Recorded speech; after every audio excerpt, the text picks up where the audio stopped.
नमस्कार, आप देख रहे हैं अपना बिहार। मैं हूं आपके साथ विभा उपाध्याय। बड़ी खबर बेगूसराय से, जहां पर बेखौफ अपराधियों के डर से एक परिवार दहशत में है और पुलिस प्रशासन से सुरक्षा की गुहार लगाई जा रही है। घटना वीरपुर थाना क्षेत्र के वीरपुर बाजार की, जहां पर पीड़ित परिवार के मुताबिक बदमाश अजय कुमार ने कारोबारी संपत चौधरी पर ताबड़तोड़ फायरिंग की है, जिसमें वो व्यवसायी बाल बाल बच गया। अपराधियों ने 3 राउंड इस दौरान फायरिंग की थी। घटना के बाद से पीड़ित परिवार डरा सहमा हुआ है। परिजनों का यह भी आरोप है कि पिछले 6 महीने से अपराधी अजय चौधरी और उसके गुर्गे संपत चौधरी को जान से मारने की धमकी दे रहे हैं। साथ ही परिवार की बहू बेटियों के साथ छेड़छाड़ भी की जाती है, जिससे लड़कियों की पढ़ाई बाधित हो गई है। और आज जब घर पर आकर अपराधियों ने फायरिंग कर दी तो मोहल्ले के सभी लोग घर में ही दुबक गए। पीड़ित परिवार के साथ कोई खड़ा नजर नहीं आया। मामले में पीड़ित परिवार ने जब पुलिस से शिकायत की तो वीरपुर थाना पुलिस मौके पर पहुंची, जहां पर पुलिस को भारी विरोध का सामना करना पड़ा। हालांकि पुलिस का यह दावा है कि वो अपराधियों को पकड़ने के लिए प्रयास कर रही है, छापेमारी की जा रही है।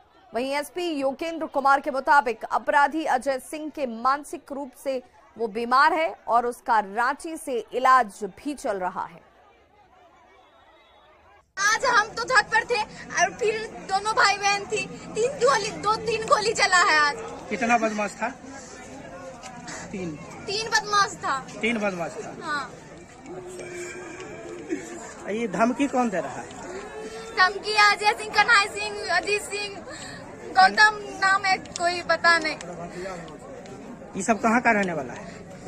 वीरपुर का। वीरपुर का रहने वाला है। ये कितने दिन पहले धमकी दिया है? बहुत दिन से चला आ रहा है। सब हमको धमकी देता है, हम परेशान हो गए रहते हैं घर पे। पढ़ाई लिखाई सब खराब हो गया है मेरा। आज सब तंग करता है। लोग सब कोई नहीं बोलेगा। इतना दिन से लोग सब लोग देखता रहता है। क्या हाल है? सब लोग हुआ पागल, सब लोग। आज मगर सब हमरा सहायता करलकी, सब हमरा सहायता की भेले ना? आय की भेले ना? बाल बचा दिलकी। आय की भेल है? हमें पूजा करे गए, कल गोली चला दिया, कल रात पैसा बचा दिया। कितना गोली चलाया? 4-5 गोली चलाया। और ज्यादा जानकारी के साथ बेगूसराय संवाददाता संतोष कुमार हमारे साथ जुड़ चुके हैं। संतोष, क्या जानकारी इस वक्त मिल रही है? घटना के पीछे क्या कोई राइवलरी है? क्या वजह सामने आ रही है? जी देखिए, अभी तक जो जानकारी मिल रही है और जैसा कि जो पीड़ित पक्ष है उसने बताया है, उस आधार पर अगर मान के चला जाए तो जो लड़की है इसको अपराधियों के द्वारा तंग किया जा रहा था। और जैसा कि इन लोगों ने बताया है कि तकरीबन 4 से 6 महीने से जान मारने की भी धमकी दी जा रही थी। और आज अपराधियों के द्वारा प्रयास भी किया गया, गोलीबारी भी की गई। वो तो गनीमत रही जो गोली किसी को लगी नहीं और एक जो है वारदात होने से बच गई। लेकिन जो मामला सामने आ रहा है वो अभी तक प्रथम दृष्टिया यही लग रहा है कि लड़की के साथ छेड़छाड़ की घटना को अंजाम देने के फिराक में ही अपराधियों के द्वारा इस घटना को अंजाम दिया गया है। हालांकि बेगूसराय के एसपी योगेंद्र कुमार ने स्पष्ट तौर पर कहा है कि जो आरोपी अजय सिंह है वो मानसिक रूप से विक्षिप्त भी है और उसका रांची से इलाज भी चल रहा है। लेकिन वो अपराधी प्रवृत्ति का व्यक्ति है, उसकी गिरफ्तारी के लिए छापेमारी की जा रही है और पुलिस के द्वारा दावा किया जा रहा है कि जल्द ही गिरफ्तारी। लेकिन पुलिस के इस दावे से इतर संतोष, सवाल तो यही है ना कि जो व्यक्ति मानसिक तौर पर बीमार है या कमजोर है, जो इलाजरत भी है, वो आखिर इतना दुस्साहस कर पा रहा है? घर में घुसकर फायरिंग की जाती है, लड़की के साथ छेड़खानी की जा रही है, लड़की की पढ़ाई बाधित हो चुकी है, तो फिर आदमी सुरक्षित कैसे माने खुद को और कहां माने? जी बिल्कुल।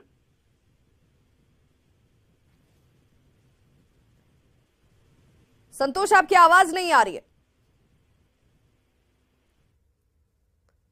तो लगता है संवाददाता संतोष से संपर्क टूट चुका है। लेकिन तस्वीर देख लीजिए, एक बच्ची जो इसलिए रो रही है क्योंकि वो पढ़ना चाहती है लेकिन पढ़ नहीं पा रही है, और इसके पीछे की वजह है आपराधिक तत्व के लोगों का डराना, इस बच्ची के साथ छेड़छाड़ करना, परिवार के लोगों को डराते धमकाते हुए घर में घुसकर फायरिंग तक की गई।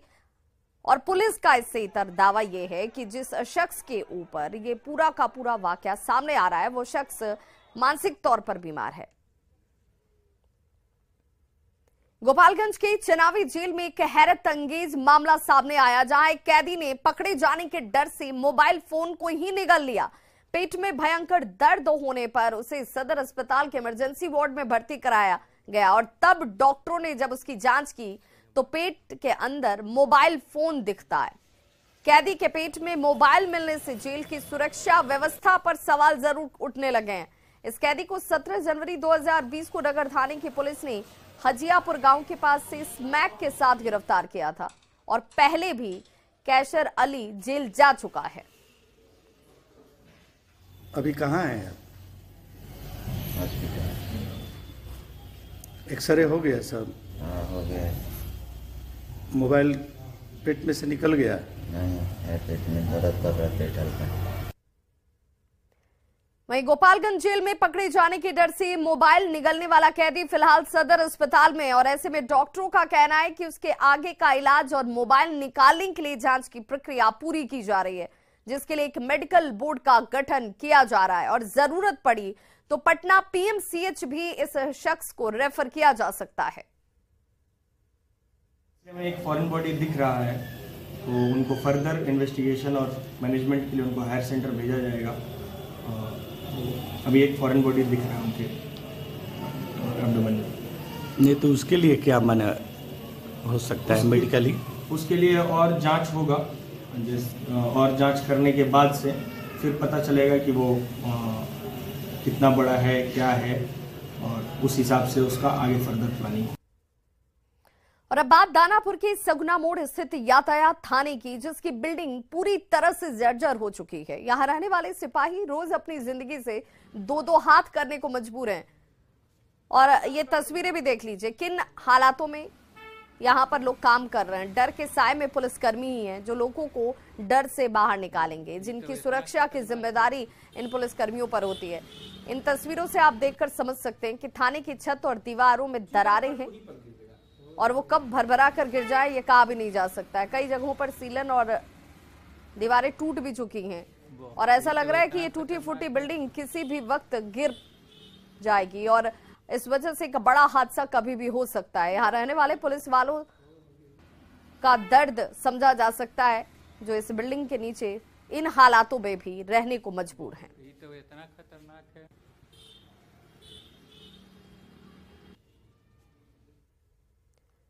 शेखपुरा में न्यूज 18 की खबर का बड़ा असर हुआ है, जहां नई रेल परियोजना को लेकर जमीन अधिग्रहण का मामला सुलझ गया है। दरअसल न्यूज 18 ने जमीन अधिग्रहण नहीं होने की खबर प्रमुखता से दिखाई, जिस पर डीएम ने संज्ञान लिया और 31 मार्च तक बरबीघा के नारायणपुर मौजा के 200 किसानों की जमीन अधिग्रहण कर रेल मंत्रालय के सौंपने को लेकर आदेश जो है वो जारी कर दिया गया है।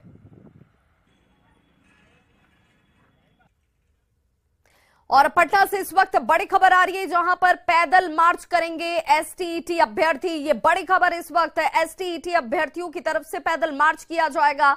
27 फरवरी से पैदल मार्च पर एसटीईटी अभ्यर्थी जो है वो निकलने वाले हैं। चंपारण से राजभवन तक उनका ये मार्च, जल्द बहाली की मांग को लेकर ये तमाम अभ्यर्थी जो है अब वो मार्च पर निकलने वाले हैं और सरकार को 24 फरवरी तक का अल्टीमेटम इनकी तरफ से दिया गया है कि ताकि जल्द से जल्द इन्हें लेकर फैसला ले लिया जाए। सरकार को 24 फरवरी तक का अल्टीमेटम पहले ही मिल चुका है और शिक्षक बहाली की मांग को लेकर अब पैदल मार्च पर निकलने वाले ये एसटीईटी अभ्यर्थी। नवादा से बड़ी खबर, जहां उत्पाद विभाग की टीम ने बड़ी कार्रवाई करते हुए करीब 40 लाख रुपए की शराब को जब्त किया है। शराब ट्रक में लूट था। चावल के भूसे के नीचे तहखाना बनाकर शराब को झारखंड से बिहार के नालंदा ले जाया जा रहा था। जब्त शराब पंजाब में निर्मित बताई जाती है। वहीं पुलिस ने ट्रक ड्राइवर को गिरफ्तार कर लिया है, जिससे पूछताछ की जा रही है। आए दिन भारी मात्रा में शराब की जब्ती भी हो रही है। कारोबारी होली से पहले स्टॉक इकट्ठा करने के लिए जमकर तस्करी कर रहे हैं। होली पर्व को लेकर नवादा में पुलिस और उत्पाद विभाग की टीम इन दिनों अलर्ट पे है और शराब की बड़ी खेप को पकड़ने के लिए लगातार कार्रवाई की जा रही है। और नवादा में एक बार फिर से उत्पाद विभाग की टीम ने बड़ी सफलता हासिल की है और बड़े पैमाने पर भारी मात्रा में अंग्रेजी शराब की खेप को जब्त किया है। आप इस वक्त देख सकते हैं कि उत्पाद विभाग की टीम ने गोविंदपुर के कुतरूचक से एक ट्रक को जब्त किया है, जिसमें तहखाना बनाकर शराब को छुपाकर झारखंड के रास्ते से नवादा लाया जा रहा था। और लगभग एक ट्रक, जो आप जैसा कि देख सकते हैं कि ट्रक में तहखाना बनाया गया है और उसके ऊपर चावल का कुट्टी जो है उसे रख लिया गया है और उसे छुपाकर कोडरमा से बिहार शरीफ ले जाया जा रहा था और इसे होली में खपाने की तैयारी चल रही थी। इस वक्त हमारे सर उत्पाद विभाग के अधिकारी हैं, हम ज़्यादा जानकारी लेते हैं। सर, क्या कुछ इस बारे में जानकारी? जैसा कि हमारे उत्पाद अधीक्षक महोदय का स्पष्ट निर्देश है कि होली पर्व के नज़दीक को देखते हुए पूरा उत्पाद जिला प्रशासन एकदम अलर्ट मोड पर है, हमेशा छापामारी जारी है। इसी क्रम में हमारे उत्पाद अधीक्षक महोदय को एक गुप्त सूचना मिली कि गोविंदपुर के रास्ते जो एक ट्रक आ रहा है। तत्काल उन्होंने मुझे खबर किया कि आप एक टीम बनाकर जाएं, उस ट्रक को जल्द से जल्द जब्त करें। मैं अपने साथ जितने भी हमारे उत्पाद कर्मी थे उनको ले गया और सुरक्षा बल के साथ मैं वहाँ पहुँचा हूँ। इस ट्रक को आता देख मैंने इसे रोक करके जब इसकी तलाशी ली गई तो ट्रक के ऊपर जो है चावल की भूसी लदी हुई थी। चावल की भूसी को हटाकर जब देखा गया तो नीचे भारी मात्रा में शराब पाया गया। ड्राइवर को तत्काल गिरफ्तार किया गया है। ड्राइवर से पूछताछ की गई तो उसके द्वारा बताया गया कि ये माल जो है उसे कोडरमा से बिहार सिर्फ ले जाने के लिए मिला था। आगे छानबीन जारी है, सभी पर जो है उत्पाद अधिनियम के तहत कार्रवाई की जाएगी। सर, एक अनुमान के अनुसार कितना इसमें होगा माल? अभी माल जो है ये उतरने के क्रम में है, जब पूरी गिनती हो जाएगी तो पूरा काउंटिंग बता दी जाएगा कि कितना माल है और कितने की लागत का ये माल है। जैसा कि आपने सुना, अधिकारियों का कहना है कि गुप्त सूचना के आधार पर यह कार्रवाई हुई है और आप जैसा कि देख सकते हैं कि ट्रक में जो है जो पूरा तहखाना बनाया गया है और इसे शराब को ट्रांसपोर्ट करने के लिए ही इसे स्पेशली डिजाइन किया गया था। और इसमें आप जैसा कि देख सकते हैं कि भारी मात्रा में शराब छुपा कर लाया जा रहा था, क्योंकि अभी गिनती का काम होना अभी बाकी है। तो नवादा में उत्पाद विभाग की टीम को होली से पूर्व एक बड़ी सफलता मिली है। अनिल विशाल, न्यूज़ 18 नवादा। वहीं मुजफ्फरपुर में एक पिकअप वैन से लाखों रुपए की विदेशी शराब को बरामद किया गया। जिले के सकरा थाना क्षेत्र में हनुमान मंदिर के पास से पुलिस ने छापेमारी करते हुए इस पिकअप वैन को पकड़ा है, जिसमें विदेशी शराब जब्त की गई। हालांकि छापेमारी की भनक लगते कारोबारी यहां से फरार होने में कामयाब रहे। शराब जो है बरामद हुआ है, 170 कार्टून शराब है। उसमें ये सरवसपुर हनुमान मंदिर से थोड़ा आगे किसी की गिरफ्तारी वगैरह हुई? उसमें जिसकी संलिप्तता है उस संबंध में छापेमारी की जा रही है। बिहार में अपराध को लेकर जेडीयू सांसद सुनील कुमार ने बड़ा बयान दिया और कहा कि अगर अपराध पर लगाम नहीं लगा तो वे खुद हथियार उठाकर अपराधियों से पंगा लेंगे। दरअसल सांसद नरकटियागंज में हुए व्यवसायी गोलीकांड को लेकर आक्रोशित हैं।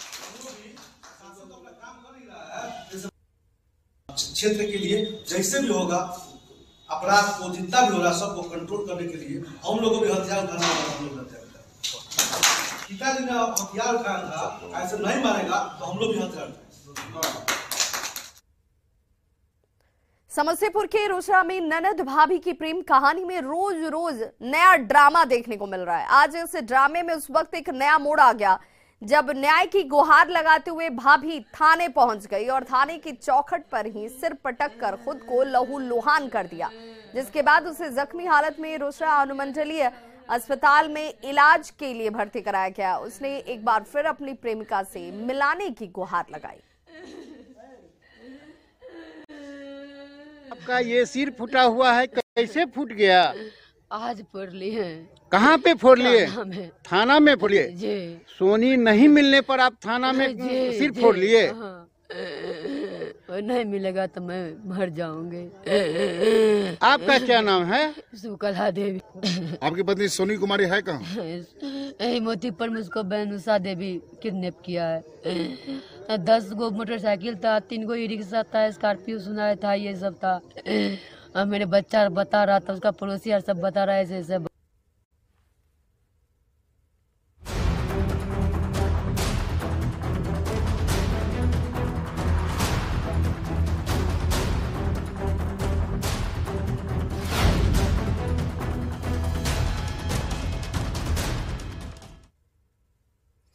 पटना की सिन्हा लाइब्रेरी में जेडीयू संसदीय बोर्ड के अध्यक्ष उपेंद्र कुशवाहा पार्टी के शीर्ष नेतृत्व के खिलाफ बगावत का झंडा बुलंद कर रहे हैं।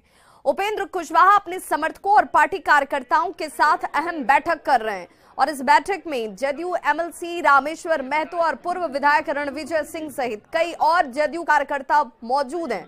बैठक में जो पोस्टर लगाया गया है उसमें नीतीश कुमार की तस्वीर लगी हुई है। कुशवाहा ने पार्टी के शीर्ष नेतृत्व पर पार्टी के कमजोर करने, आरजेडी से गुप्त डील करने, नेता की सलाह और सुझावों की अनदेखी का आरोप लगाया गया है। वो पार्टी कार्यकर्ताओं, खासकर अपने समर्थकों को पार्टी की कमजोर हो रही स्थिति से अवगत करा रहे हैं। पार्टी को मजबूत करने की रणनीति पर कार्यकर्ताओं से बातचीत की जा रही है। बैठक में नीतीश कुमार के खिलाफ रणनीति बनाई जा रही है। एक तरफ से ये कुशवाहा का शक्ति परीक्षण भी है। सूत्रों से मिल रही जानकारी के अनुसार आज की बैठक के बाद कुशवाहा पर बड़ी कार्रवाई भी हो सकती है। बैठक को लेकर पूरी जानकारी दे रहे हैं हमारे संवाददाता आनंद अमृतराज। पटना की सिन्हा लाइब्रेरी में उपेंद्र कुशवाहा ने जेडीयू के तमाम कार्यकर्ताओं और नेताओं से आह्वान किया था कि जेडीयू को बचाना है। उसको लेकर उन्होंने एक बैठक बुलाई थी और इस बैठक इस वक्त सिन्हा लाइब्रेरी में चल रही है, जिसमें बोर्ड में आप देखिए नीतीश कुमार का चेहरा, पोस्टर पे जॉर्ज फर्नांडिस, शरद यादव के साथ साथ उपेंद्र कुशवाहा की, और उपेंद्र कुशवाहा के साथ साथ जेडीयू के जो कई नेता और कार्यकर्ता हैं वो भी यहाँ पर पहुंचे हुए हैं। पूर्व विधायक रणविजय सिंह भी यहाँ पर मौजूद हैं। इसके अलावा जेडीयू के और भी जो नेता और कार्यकर्ता हैं वो भी यहाँ पर पहुंचे हुए हैं। चर्चित चेहरे में तो बहुत कुछ नहीं नजर आ रहा है, लेकिन कई सारे ऐसे नेता और कार्यकर्ता हैं जो जेडीयू के सदस्य हैं, जेडीयू के कार्यकर्ता हैं, उनकी संख्या पर पहुंची हुई है। और ये जो हॉल है, हॉल तो फिलहाल भर चुका है, चूंकि इसकी कैपेसिटी छोटी है, लेकिन बावजूद इसके इस हॉल में जो कार्यकर्ता और नेता है वो यहाँ पर पहुंचे हुए हैं। और इस वक्त उपेंद्र कुशवाहा लगातार लोगों से बातचीत करते हुए, और रामेश्वर महतो जो जेडीयू के एमएलसी है, रामेश्वर महतो, वो भी यहाँ पर मौजूद हैं। जेडीयू एमएलसी रामेश्वर महतो उपेंद्र कुशवाहा के ठीक बगल में बैठे हुए हैं। पूर्व विधायक रणविजय सिंह वो यहाँ पर पहुंचे हुए हैं। एक बार फिर से हम आपको बैनर की दिखाने की तस्वीर कर रहे हैं। इसमें नीतीश कुमार की तस्वीर लगी हुई है।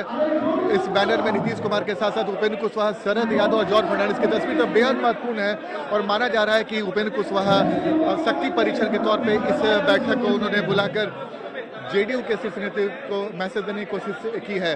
और इस बैठक के बाद क्या कुछ निकलेगा ये बेहद दिलचस्प होगा, लेकिन इतना तो है उपेंद्र कुशवाहा ने जेडीयू के एक एमएलसी को अपने साथ कर एक मैसेज देने की कोशिश की। पूर्व विधायक भी हैं रणविजय सिंह, उनको भी अपने साथ लाकर मैसेज देने की कोशिश की है।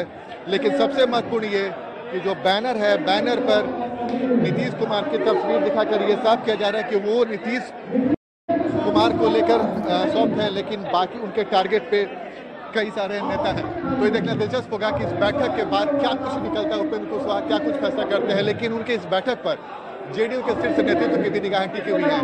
कैमरामैन दीपक के साथ आनंद अमृतराज, न्यूज 18 नेटवर्क, पटना। और इस वक्त सूत्रों के हवाले से बड़ी खबर आ रही है, कुशवाहा पर कार्रवाई हो सकती है, कुशवाहा पर जारी हो सकता है शो कॉज, जिसकी आशंका पहले से जाहिर की जा रही थी। हमने आपको कल ही ये खबर दिखाई थी जिसमें सीधे तौर पर जेडीयू की तरफ से शो कॉज जारी किया जा सकता है। अब इस तरह की खबरें सामने आ रही हैं कि जब आज उपेंद्र कुशवाहा ने इस बैठक की शुरुआत की है जहां पर मंथन किया जा रहा है, अब ये शो कॉज उनको दिया जा सकता है। पार्टी विरोधी गतिविधियों का आरोप इनके ऊपर, और पार्टी कुशवाहा से जवाब मांग सकती है। बैठक को पार्टी ने गैर कानूनी बताया है।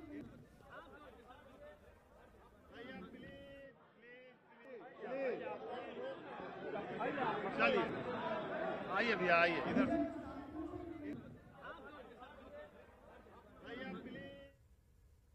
वहीं उपेंद्र कुशवाहा लगातार एक तरफ बैठक कर रहे हैं, 2 दिनों तक उनकी बैठक चल रही है। तो ललन सिंह ने एक बार फिर से उपेंद्र कुशवाहा पर जमकर पलटवार किया और कहा कि उपेंद्र कुशवाहा जी का पार्टी में काफी सम्मान है, लेकिन वे लगातार दिल्ली का दौरा कर रहे हैं और शायद दिल्ली में अब तक उनकी बात नहीं बन पाई है। वहीं कुशवाहा की आज हो रही बैठक पर ललन सिंह ने कहा कि पार्टी की आधिकारिक बैठक ये नहीं है, बैठक बुलाने का अधिकार सिर्फ और सिर्फ प्रदेश अध्यक्ष को है। उपेंद्र कुशवाहा जी का जो सोच है, हम सब लोग उनका सम्मान करते हैं, उनका इज्जत करते हैं। पार्टी में आए उनको पूरी सम्मान मिले। अब कहीं पे निगाहें, कहीं पे निशाना। असल बात उनको ये बताना चाहिए कि दिल्ली का जो बार बार यात्रा कर रहे हैं उसमें कुछ बात उनका बना कि नहीं बना, ये बात उनको बताना चाहिए। अब ये बात उनको बताना चाहिए। जो हमको कहना था, अब वो क्या कर रहे हैं नहीं कर रहे हैं वो तो अलग बात है। अब कोई आधिकारिक बैठक नहीं है। जदयू की आधिकारिक बैठक बुलाने का अधिकार सिर्फ प्रदेश के अध्यक्ष को। तो इस बुलेटिन में बस इतना ही। चलते चलते